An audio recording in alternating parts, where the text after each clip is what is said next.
the best 6 young players to watch out of the Euro 2020, as well as 6 of the tastiest fixtures to watch this weekend. And so on that, I'd like to introduce my panelists, my correspondents in crime, the people that know what's going on in the Euros, and they will give us a better idea of what's going on. So first, I'm going to bring in David Gerges. He is a football correspondent at SNTV. How are you? Good, how are you? I'm good. So we didn't actually get your predictions. So when we get started, we'll get your predictions because we already have Rob's, and we'll compare and contrast. So Rob is actually here as well. So we have Rob Harris here from the Associated Press. How are you? Where are you? Quite grand surroundings, it might seem like. I'm in the village of Horcross, which is near the England team base at St George's Park. So out in the sun. It does get sunny in England. I think we talked about that last time. I've never been there where it was sunny. It's always been gloomy. So now I have some actual evidence of sun in England. I love it. And I kind of wish I was where you are, This is the second time you've been in a nicer place than me on these videos that we've been doing. I'm actually probably blocking the view even of the place, which is even gorgeous. More. Gorgeous, Rob. Gorgeous. I love it. I love it. So how are y'all feeling today? A day before the Euro starts. Are we excited? Pubs are open, I think, so we could go and watch matches. How are we feeling today about it? Very excited, to be honest. I think there are a lot of teams that can win this tournament. Just looking forward to a very good tournament. And I think there are a lot of players that might have missed out on this tournament had it taken place last year. So quite excited to see a few players that will have an extra tournament really in their career for their development. So really looking forward to it. Yeah, I've probably seen that for myself today, just being at the England camp. You look at some of the players who've had that extra year, the chance to be able to get themselves back into contention. Just the players I've spoken to this week, like Jack Grealish and Declan Rice, they only made their debuts for England last September time. So after the Euro should have been played. And just to give a flavour, just when I left the England team base now at St George's Park, it was Ben Chilwell practicing on the darts board in the press room because the England players are taking on the media at darts. So he was getting some practice in. So since you've seen some of the England players just behind the scenes, can you just let me know how blonde is Phil Foden's hair? Is it as amazing as it looks on pictures? It is, and it really set things alight on day one when they all arrived at the camp here on Tuesday, going for that electric hair, the dye, which actually brought a lot of memories back from Euro 96, from when Gaza dyed his hair too. And, he's really able to carry that burden of pressure on his shoulders and on his head by doing so, because it invited immediate comparisons to Gaza, memories of the goal against Scotland back then, and of course, given the fact we've got Scotland again in the next couple of weeks. And Foden, for someone so young, he seems to be able to take it well, that pressure and that attention. Yeah, I really love the hairstyle, so I hope the performances live up to the great hairstyles. So let's go ahead and get started. David, we did our predictions last week, and I can't even lie that my predictions are kind of changing as things unfold, but we want to get yours now. So who's your favorite team to win it all? Who do you think is gonna, take home the trophy at the end of the day? I think a lot of talk has been made about France, and rightly so. And with the return of Karim Benzema, I think that trident up front with Kylian Mbappe, of course, and Antoine Griezmann, it's a terrifying attack for France. But for me, I'm finding it very hard to look past the defending champions, Portugal. I think they've got a wonderful blend of attack and defence. And I'm quite optimistic for their chances, really, to defend their crown. That's what I was going to say. I think last week I predicted France, and then I switched to Portugal when I saw them play against Israel the other day. I thought they looked so fresh and they looked very fluid. And then I looked at their bench and I was like, wow, they have great depth, kind of like France. So that's a really good shout. Rob, what do you think about that? Do you think Portugal, could defend their... because actually they weren't expected to win 5 years ago. They sort of were the outsiders who went on particularly to obviously stun France in the final, and then now they're actually looking stronger. You know, think of Bruno Fernandes. I mean, if United had won a trophy last season, if they'd mounted a better title race, perhaps Bruno would have been a Player of the Year contender. In fact, it's been a bit of a shock, perhaps, that when we had the PFA awards this week, the fact Kevin De Bruyne was Player of the Year, and you know, he's managed to maybe split the votes. He's not, you know, he's obviously a brilliant player, but maybe not the best player last season. And someone like Bruno actually had the potential at one point to be putting himself for that award contention. And he's, you know, obviously someone who is really shone through at United. And then look at their defence, the other Player of the Year, the right football writers Player of the Year, Ruben Diaz. Well, the fact you've got him in defence provides that reliable force there. He's been, you know, one of the key figures behind the title victory. So, you know, that Portuguese team's coming well, and Ronaldo, of course, is chasing the all-time scoring record in men's international football. Is I think he's only 6 away now from it. Is there a few games at a goal though? I think for Portugal, he's not really been. He's actually been struggling for once. I mean, the other thing with Portugal as well, as Rob said, you know, the likes of Cristiano Ronaldo, the likes of Bruno Fernandes, you've also got Bernardo Silva, Diogo Jota. But then you look at their bench and the impact that their squad, the strength of their squad, really, if they're chasing a game, if they're chasing a goal. And you think João Felix can come on. You think Andre Silva, who had a wonderful season with Frankfurt, the second top goal scorer in the Bundesliga behind Lewandowski. So essentially that's glorified number one, really.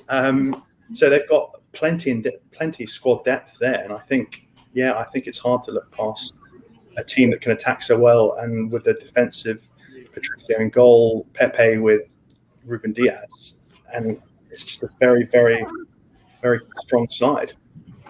Am I wrong to be a little bit upset that they're in the same group with France and Germany? I just feel like one of the two of France or Portugal will slip up and maybe not get through that group or something. I just wish it was spread out just a little bit more. But yeah, this is when all the math comes into play, isn't it? Because it's obviously we get the two runners up from each group going through, and then the best third place teams as well for the best third place teams.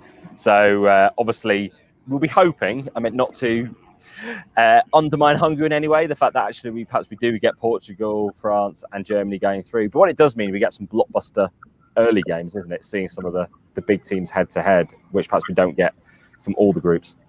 Yeah, that's a good way to put it.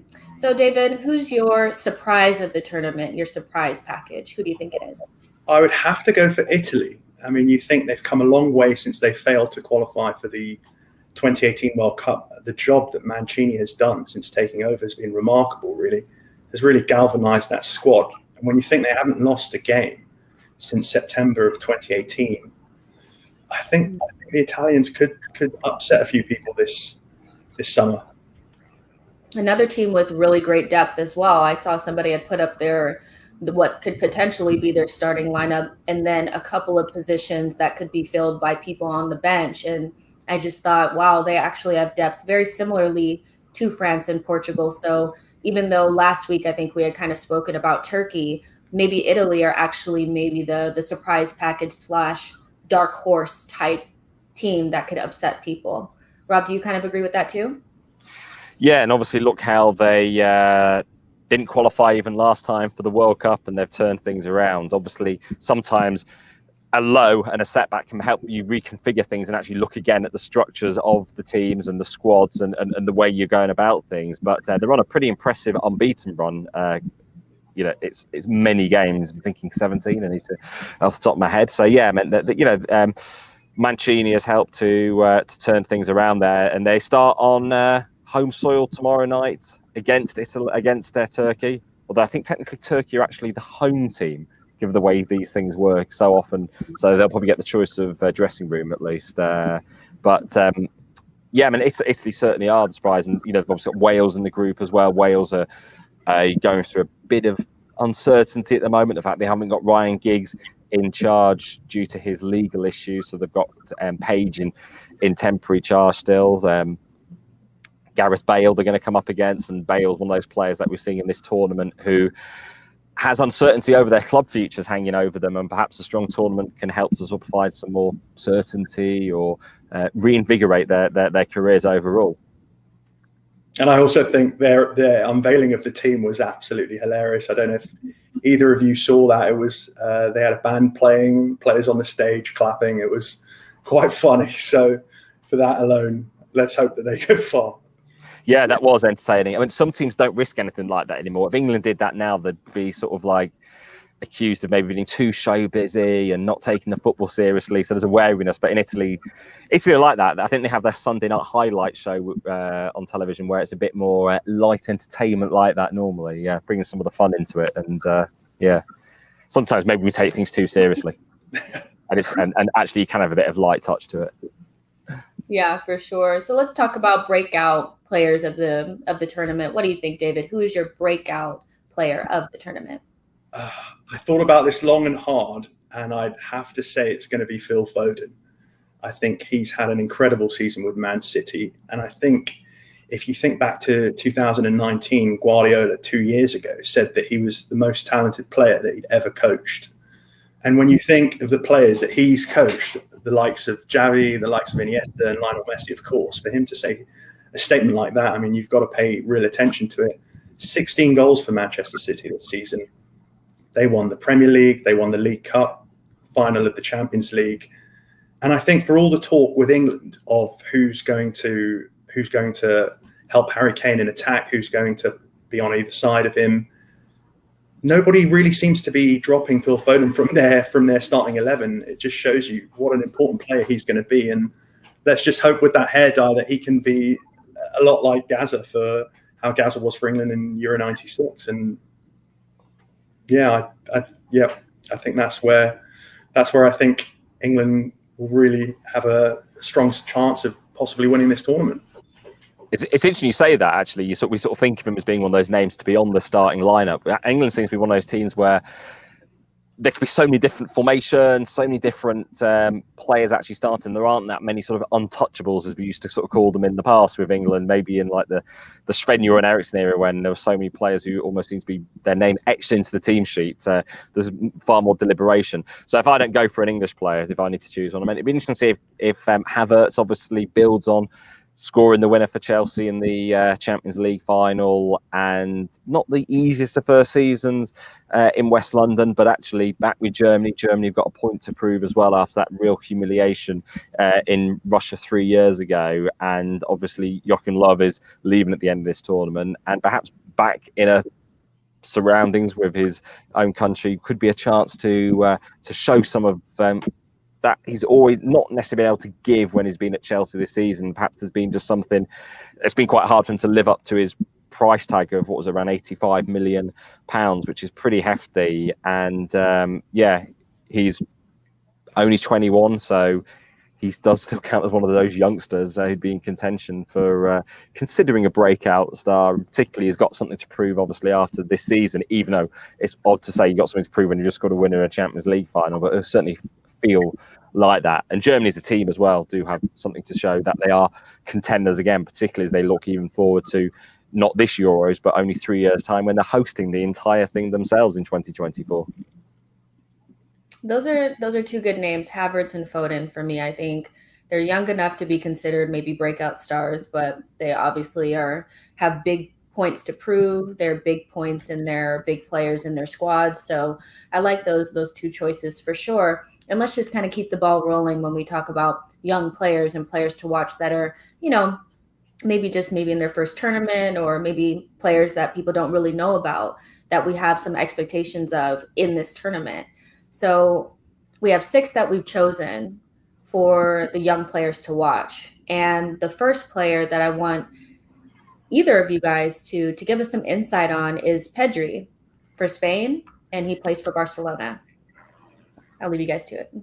Well, I think what's most impressive about Pedro is really that he joined Barcelona in the summer from Las Palmas.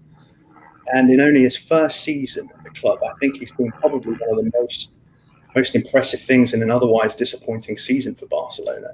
He's played 37 games this season, and his link-up play with Lionel Messi has been incredible. And you think of, for a young player like that to be going into that dressing room with all those senior figures and to have made such an incredible impression on that side. It's hard to imagine that somebody who's now 18 really and has only recently made his debut for Spain has become such a focal part of this Barcelona side. And moving forward, I think he's going to be an absolute star for Spain. I have to be honest, I haven't really watched a lot of Barcelona this season, but when I have watched them, like just sparingly in the Champions League and things like that, he does stand out. You can tell he has a lot of class to him, and he's a good young player, so I'm interested to see what happens with him in the tournament. Yeah, and I think he might not start games. I think if Luis Enrique goes with Thiago, obviously Busquets is out at the moment with COVID, but if Rodri plays in that holding role, you imagine that Fabian Ruiz will probably play either side of Rodri with Thiago there. I think if Pedro comes on and makes an impact, it's going to be very hard for him to drop him given the season that he's had with Barcelona. Okay, let's move to our second young player to watch. This is somebody that I do know, that I have watched play, and I think has a very bright future. It is somebody that I would love. Arteta, Edu, if you're watching this, bring this player into Arsenal because we need him. Ryan Gravenberch from the Netherlands / Ajax. So what do you guys think about him? Yeah, I mean, he's been that product of the Ajax Youth Academy, which has really brought a load of talented players through, and he was part of the team that so unexpectedly did reach the semi-finals of the Champions League 2 years ago, and he's really established himself since getting those chances really at a young age. He's only still 19, but Ajax really do entrust the youth with those big moments and those big games, and the fact is he's already had that experience with the youth teams. And probably the problem if you're Ajax is, as you're there trying to bring him to Arsenal, is the fact that actually it's very hard to keep hold of their young players if a team like Arsenal can come in with an offer that is attractive. It's how Ajax business model is based. Liverpool also linked with him too. And he's someone, again, who's only called up to the squad for the first time in the last year. The fact is that he only then made his debut for the Netherlands in March. So it will be fascinating, actually, this delay to the Euros, if it's a name that wouldn't even been in the squad a year ago, suddenly producing something. And it just shows the unpredictability of the fate of everything, in terms of how things are going. And the fact is, he's already got his first goal for the Netherlands as well. He scored against Georgia, not the strongest of opponents, but he's already up and running off the mark for his country. And he also played all 6 games for Ajax in the Champions League. So I don't know if this tournament will phase him. He's not come in and he's not coming from an Ajax team who haven't been in Europe or haven't been involved in European competition this season. So he's played against quality players. And he's also obviously represented by Mino Raiola, and that's an agent that never seems to get it wrong with the players that he does represent. So if he's good enough for Mino, I think he's probably good enough for the rest of us. Just means a deal might be pretty hard. Yeah, exactly. There's that. There's definitely that. Well, all right, let's move on to our third young player to watch. Another player that I'm sure we know quite a bit about because he is English, doesn't play in the Premier League, but still a big name in England. Jude Bellingham of Borussia Dortmund. What do you guys have to say about this kid? You could say so many great things about him, right?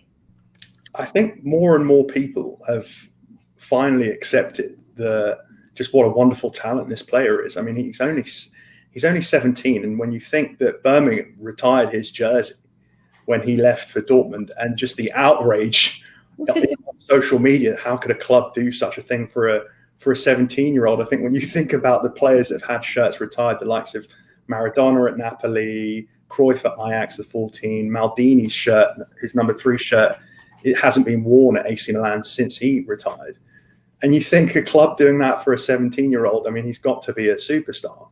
And slowly but surely, the impact he has had at Borussia Dortmund has been phenomenal, really. So I think he's definitely one that stands out and hopefully can make an impact for England, possibly off the bench.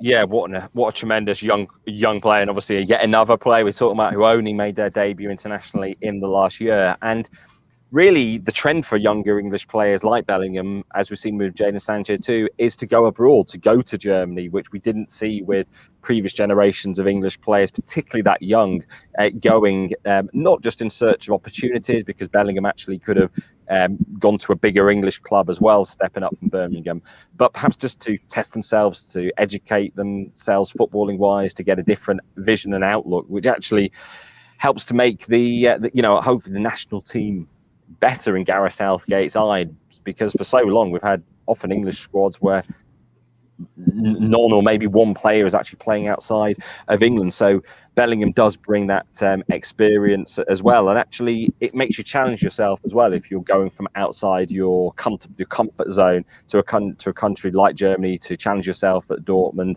and getting those opportunities as well. I mean, you just think of or not always at that age, actually at 17, do you get the starting time if you're if you say move to a Manchester United, Chelsea and Arsenal. We even saw at Tottenham who signed Ryan Sessegnon young, and actually he went out on loan, to Germany. But, he's certainly someone who does excite, and, it's probably the challenges he fits into that English side is actually how Gareth Southgate blends the youthful exuberance but inexperience with the more experienced heads. But actually even some experienced players aren't that old, because actually you need that tournament now still to negotiate some of these games. I remember the game between Dortmund and City in the Champions League this year in the quarterfinal in the second leg, and after the game Guardiola was asked about Bellingham and said he must be a liar. I can't believe that somebody who plays like that and who is quite vocal on the field is 17. So it shows you, the real maturity that he has brought to his game by moving abroad, and just that balance and that ability to make the right decisions for someone so young. I thought in that last game for England against Romania, he was probably one of the very few positives that came out of that game. So, there is hope for England off the bench, I think. Correct me if I'm wrong, Rob. I don't know if he'll start. What do you think? Yeah, I don't think he'd necessarily starting. I can't see Gareth Southgate taking those risks necessarily against Croatia, but say England do beat Croatia and then Scotland, it might actually open up the path against the Czech Republic to mix things up a bit more, because I think this is very much a squad tournament, and we're going to see this throughout, where it's been such the congested season because of the pandemic, very little space for players to actually rest, that actually managers are going to have to mix and match and actually to rotate a lot more if they're going to look to go deeper and to have that freshness moving on in the tournament. And just one more thing on him, I think he gives England a lot of flexibility. He can play in a 2, in a 3 towards the end of his time at Birmingham. He's playing off the striker as well. So there's a lot of flexibility there with a player like that, and I just think that's so beneficial for Southgate. Yeah, for what it's worth, he starts for me, to be honest. I think he's so good, and if you play in a 3, I think you fit him in for sure. With a 2, maybe a little bit worse. Maybe it doesn't fit for him, but the guy is he's so good. He's the next Jadon Sancho in terms of that big move. He'll be the next one that goes for 100 million to a Manchester United or maybe an Arsenal. I don't know. I'm hoping for my team, you guys. I'm sorry. But let's move on to our fifth. Oh, no, our fourth. We're on our fourth. This is somebody that I just heard about maybe a month or so ago, and I haven't really seen him play that much, but I've heard great things, and that's Jamil Musiala from Germany, and he plays for Bayern Munich. So I'll let you guys take this one away. Yeah, what an incredible selection in terms of another player who's just risen through the ranks very quickly. And the fact is, he played for the England youth teams and then decided to commit to Germany. It's quite an interesting situation. I actually wrote a piece on AP about this yesterday regarding two of the England players, Declan Rice and Jack Grealish, who previously played for the Ireland youth teams and then decided to play senior international football for England. And it's that issue, obviously, if you're a dual national, multinational, you've got these allegiances, and it's quite a difficult decision in terms of which country you do decide to play for. And as we do see with Jamil, the fact is he was born in Germany, and ultimately he had to sort of weigh up, and he said in his mind he decided that he would his heart was for Germany, his heart was for England as well, and it was a bit hard to decide. It wasn't easy, but actually thought because he was born in Germany, that's the team he should play for. Of course, he was at Chelsea, and then only the last year did he go and join Bayern Munich. So he's got that experience in at Bayern now too. But he became the club's all-time youngest scorer as well, at 18 years old, scoring at the start of the 2020 season. That's 21 season that's just finished. But he's had that experience in the Chelsea academy, and also a very difficult decision at a young age in terms of where you play for, because once he plays in this tournament competitively, well, that does tie him now to Germany. But he seems really established in that decision and really sure of himself. And another one that was so young and has played Champions League football again this season with Bayern. I think he started the game at the Stadio Olimpico for Bayern against Lazio in the round of 16, scored in that game, and became the second youngest goal scorer in the knockout stages of the Champions League. And when you think about the Lazio team that played in that game, he was coming up against Milinkovic-Savic, Lucas Leiva, Luis Alberto, really experienced players for Lazio. More than held his own, really. And I just think he's another one, much like Bellingham, who's just so mature on the ball and can really, really hopefully have an impact for Germany. Yeah, interested to see how he fits in, and if he, gets some playing time, get some minutes, and I'm sure if he does, he'll show his quality. And let's get to our number 5 young player to watch, which is somebody that I watched play for Portugal the other day, and I thought, wow, this kid really, really stands out. And that's Nuno Mendes, Portugal and Sporting. Yeah, the only defender on our list, but somebody who's already achieved so much in the game. This season, he won the league with Sporting. I believe the last time they won the league was in 2002 or 3. And when you think he's come from that fabled Sporting academy that's produced the likes of Cristiano, Luis Figo, Simão, Sabrosa, I mean, he is a very, very exciting prospect for Portugal. Yeah, and obviously that versatility as well. The fact he's obviously established at left back now, and being part of a winning team, helping to end what had been a long drought for Sporting. The celebrations are absolutely huge in Portugal, finally doing so. So one of the, already endeared himself certainly to the fans at Sporting, and he's already been talked about a big money transfer, and that is the problem, as we talked about with Ajax, for a club like Sporting to hold on to their talented players.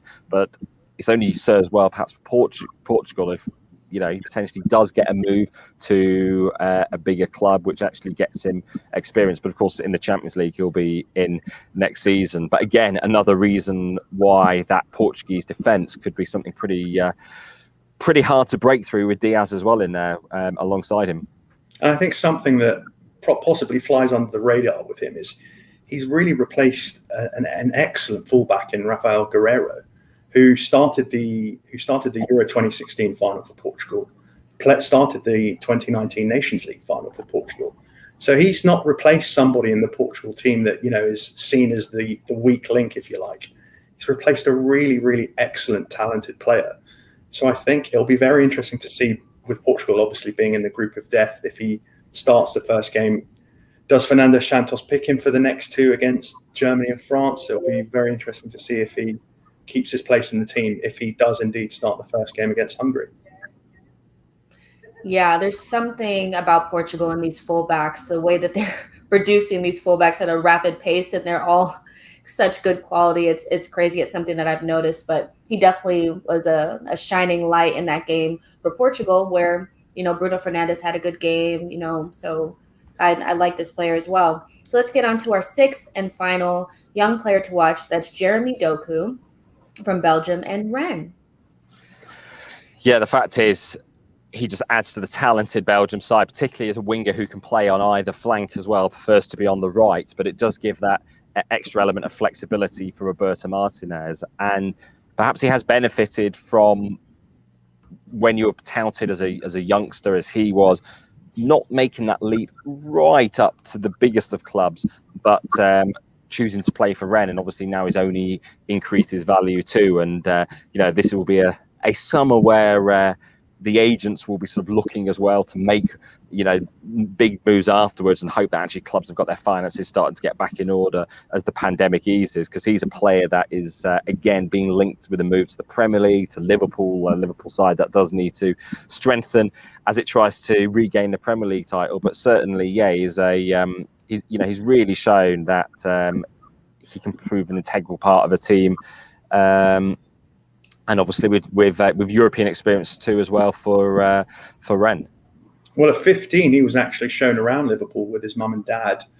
He met Jurgen Klopp. I think he met Gerrard, who was the under-19s manager at the time. And they really were very keen to sign him. And he decided that for his development, the best thing to do was to stay at Anderlecht.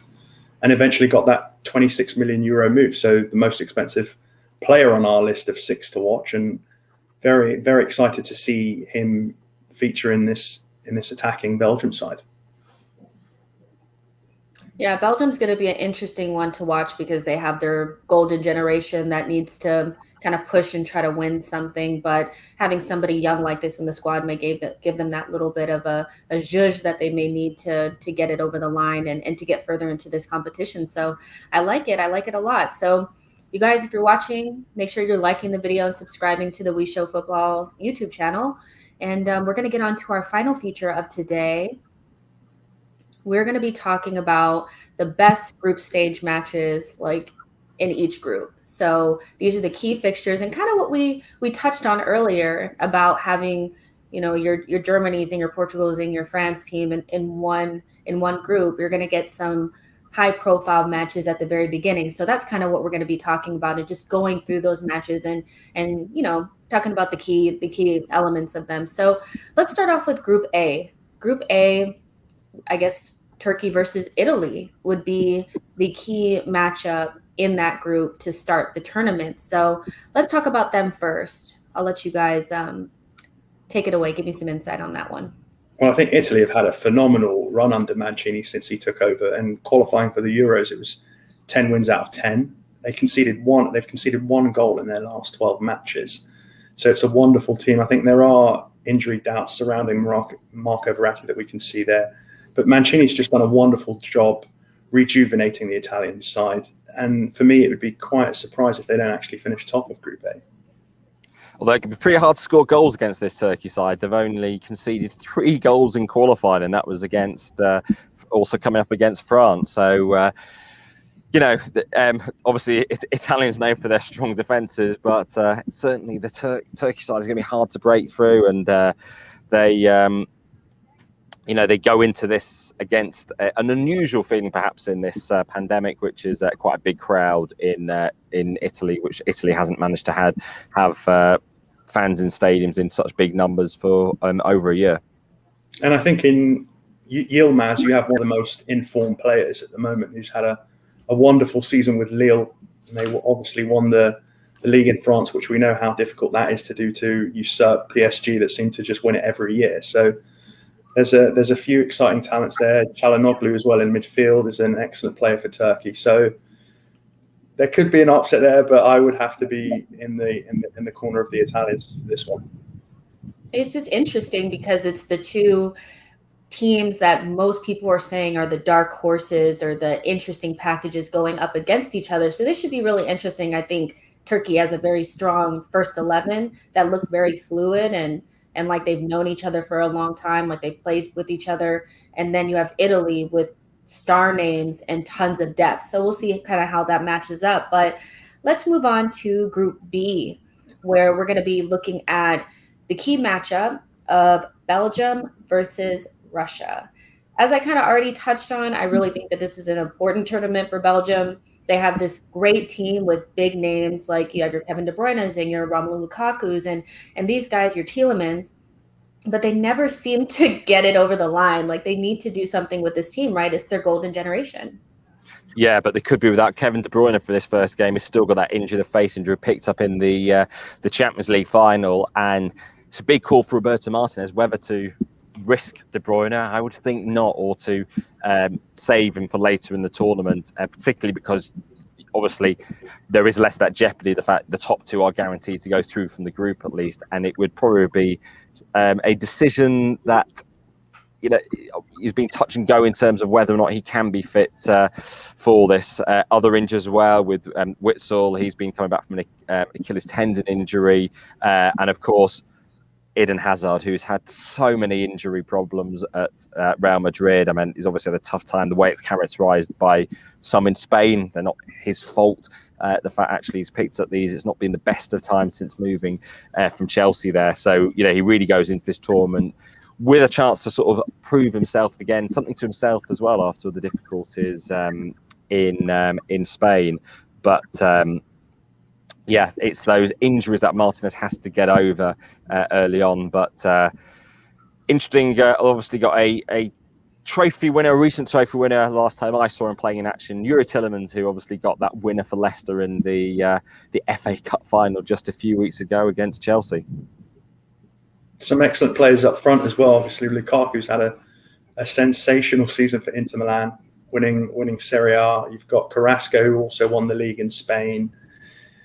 Dries Mertens, who I think is a fabulous player and seems to have been playing for Belgium for eternity. So there's a lot of players there, and I think if you're going to lose Kevin De Bruyne, that's obviously a massive loss for a side. But as Rob rightly mentioned, someone like Tillemans, I think, can fill that role more than adequately in that first game against Russia. Any key players for Russia that we should be looking out for? No. So, Rob? Sorry. I'll leave you to the Russian expertise. We have to talk about that a little bit too. I think Russia are hopefully going to. I'm sure they want to build on their, hosting the World Cup on home soil, getting to the quarterfinals. Key players. I think it's hard for me to look past Belgium, to be honest. I think we'll probably leave it there. So it's the key matchup because it's Belgium, and we're looking forward to see what Belgium can do. That makes sense to me still. Let's talk about Group C, where we have the Netherlands versus Ukraine, right? So for me, the Netherlands is just so much talent, but it never seems to really work out the way I think it should. You have, really good players like Depay and De Ligt and Frankie de Jong, very good players.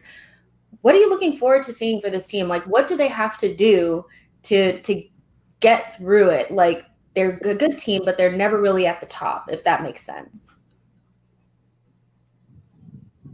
I think for the Dutch, I think it was obviously a big loss losing Koeman when he joined Barcelona, and then obviously Van Dijk being out for the entire season, they've lost that real leadership there. But there are still a lot of really exciting players in that Netherlands side. You've got the likes of De Jong, Gini Wijnaldum, who's moved to PSG, has been confirmed today. Gravenberch, that we've already discussed. There's a lot of experience there, a nice youthful blend. I just think the worry for them is I don't think there's a lot of confidence in De Boer. So I think it's going to be hard for them, and I wouldn't be surprised if Ukraine maybe get a result in this opening fixture. Yeah, Ukraine will be eyeing that, perhaps take points off the Netherlands. And again, a team that missed out on qualifying for the last World Cup. And there are even questions over the fitness of De Ligt heading into this one. The fact is he only rated himself 50-50 whether or not he'd be able to recover from a groin injury to play. He picked up the injury in training, which is never a good sign as well, because he's really one of those other contenders we really could have put in potentially one of the young stars of this tournament. But I think the real problem for the Netherlands is going to be the absence of Van Dijk, a player who'd be looking for that sort of defensive solidity and the leadership too. And one player tipped to replace De Ligt is Timber, who's only actually just won his first cap, a sign of a tournament really of a lot of inexperienced players, but maybe that's in part because the squads have been expanded to 26 players, so it actually gives those additional options. And 2020, 2021 has not been very kind to Donny van de Beek, has it?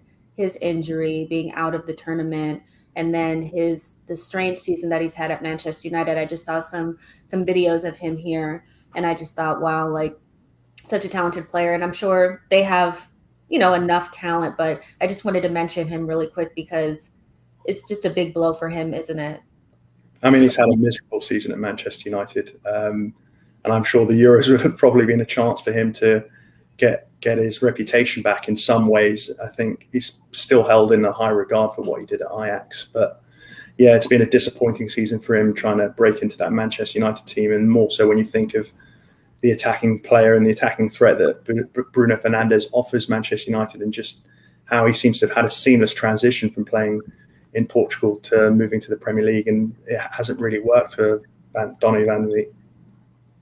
Yeah, I mean, he's just struggles to get game time as well. Gunnar Solskjaer not really backing him, so that affects confidence too. And then, of all things, then an injury, the time where you think he might be able to get some game time with the with his national team. 100%. Let's move on to Group D. England versus Croatia. I mean, it's a big matchup. It brings back this one. Yeah, memories from 3 years ago, losing that semi-final. I mean, it's the team changes so much, particularly the England team as well. Since then, the fact is, some players who aren't even in contention now from that squad completely out the picture. Whether it's a couple of Tottenham players like Dele Alli and Eric Dyer, just shows how things do change. And Harry Maguire, who might not be fit to even play on Sunday, but he did return to training today, which will be a good sign. Gareth Southgate's one of his big decisions is actually over the defence. Does he go with a 3-man defence? Does he go 4 at the back? Does he entrust the some of the other centre backs if Maguire isn't fit to play? Obviously, we had Ben White called in as the replacement, ultimately as the injury replacement for Trent Alexander-Arnold at the start of the week, but actually he does lack that experience to be thrust straight the way into starting a game like this as well. And there obviously is some encouragement for Gareth Southgate. John Stones enjoying a better sort of second half of the season with Manchester City, and it's quite a quandary for Gareth Southgate in a way. How does he fit all some of these exciting attacking players into the lineup? But for England, as we said earlier, they've never won an opening game at the Euros ever.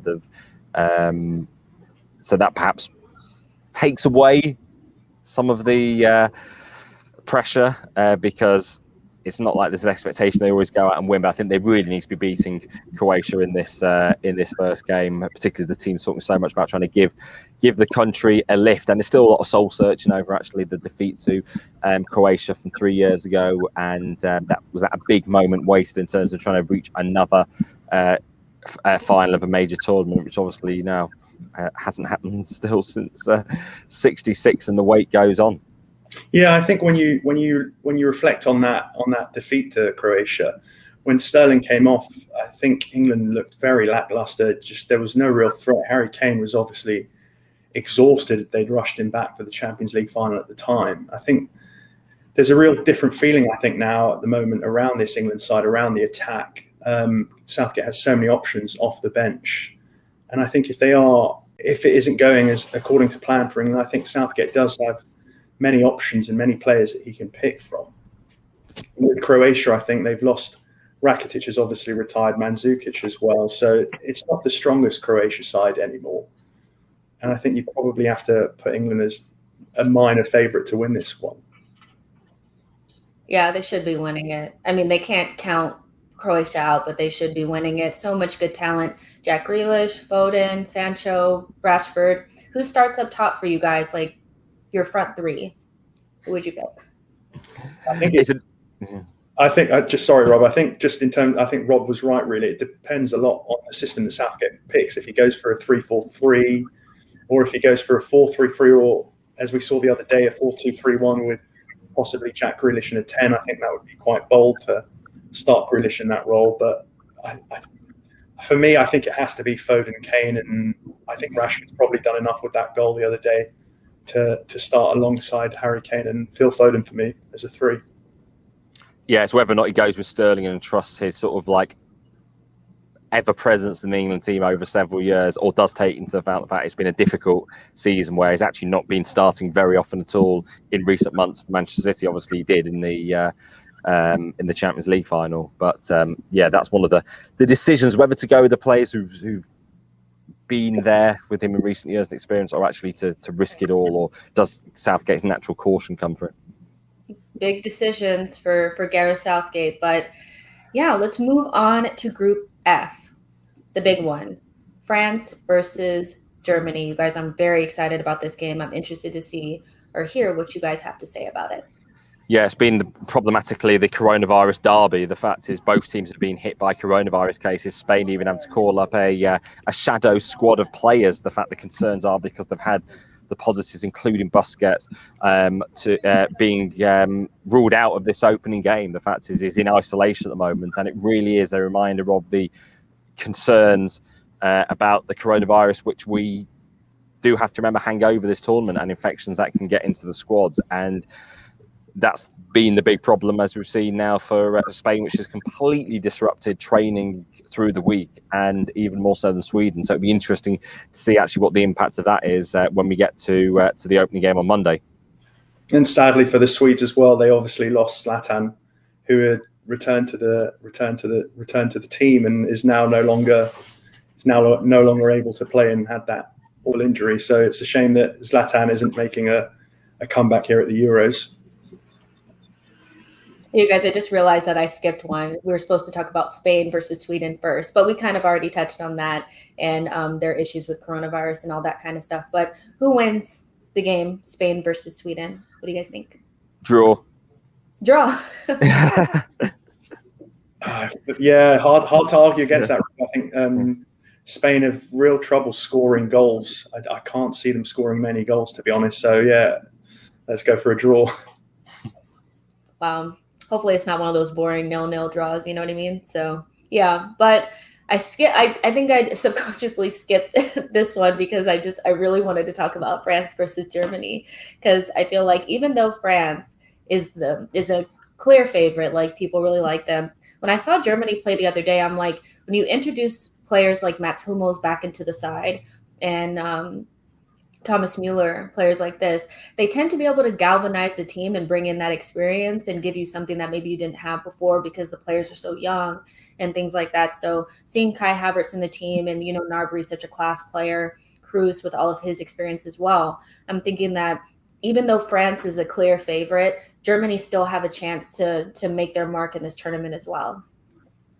Well, I think it shows really that Joachim Löw got it quite wrong really after the World Cup and decided that he was no longer going to call on the likes of Hummels and Müller and Marco Reus, and has obviously done a complete U-turn and called them back. Reus obviously decided that he didn't want to play for Germany this summer and has taken the summer off.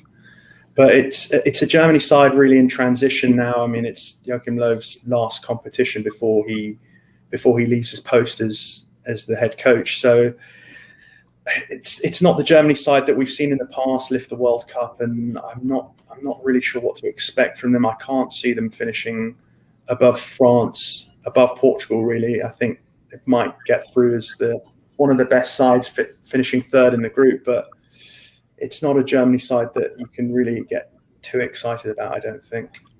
And on the French side of the picture, I'm thinking, first of all, it might sound cliche, but how united does the squad end up? Benzema back in after almost 6 years. What a big, bold call that was, given the sort of issues in the past. And, the French, this is a game they're expected to win. They have the quality. They've got the right the way through the team to be, I think to be beating Germany in this one. The fact you've got Benzema, you've got Mbappe in there, and of course that ever reliable presence of Kante in midfield too. So I think France should be thinking about, they'll be disappointed if they're not actually in the final, and they probably should be thinking about adding the European Championship trophy to the World Cup they've already got in their possession. I don't know, you guys. I know we're not really excited about Germany, but I just think they're going to do something. Like, I just have this weird feeling, because a lot of times the favorites have a hard time being the favorites, and there's a lot of pressure on France. So, I'm just going to put my little thing there. I think Germany will be a lot closer than people think, and maybe they'll come in second in this group, and either one of Portugal or France is is not going to do as well as we think. Somebody has to, one of the favorites has to not do well. That's how every tournament goes. So that's my prediction. Germany will come second in the group. I don't know who will come third. But yeah, you guys, we went through it all. We went through it all. This actually made me more excited about, the games tomorrow and stuff like that. So yeah, this was awesome. So that's it from me. I'm Jessica again, and you can find me on Twitter at @It'sJessinio. Thank you to Rob. You can find him on Twitter at Rob Harris, and David, who you can find at DavidGarris86. Thank you to everybody that's watching today and joining. We'll have another episode for you guys on the 16th of June, reviewing all the latest action and goals from Euro 2020, and we'll see you guys next time. Bye, everyone. Bye. Bye-bye.